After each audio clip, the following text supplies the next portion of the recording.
Alright, so let's break this down. The Galaxy S25 series is shaping up to be a solid upgrade on paper, with the rumored Snapdragon 8 Elite, a bump in RAM to 12GB, and even a lighter form factor. Sounds great, right? But there's a catch, and it a big one. Let's address the obvious. Pricing for the Galaxy S25 series is expected to take a significant leap, and not just a small bump. We talking about a substantial increase. According to a CNN report from China, the Galaxy S25 lineup will face a bigger price hike than other flagships, like the Dimensity 940-powered Vivo X200 or the Oppo Find series. Samsung, being the world's largest smartphone maker, is immune to rising production costs. In fact, the manufacturing cost of the Galaxy S25 Ultra has reportedly jumped by around $110, which translates to about 150,000 won based on current exchange rates. And let's be honest, Samsung isn't going to eat those costs. If the math holds,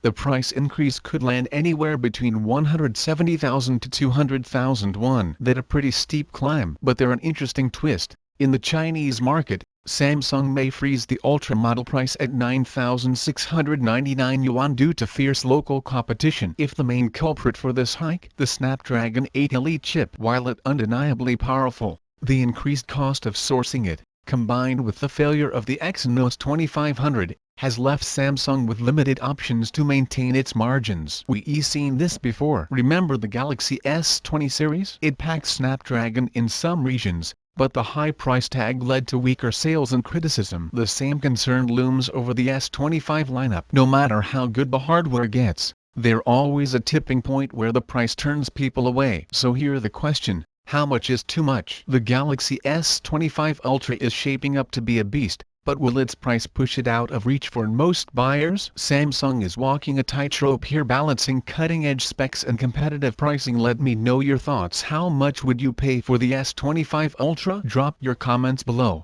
and as always, thanks for watching.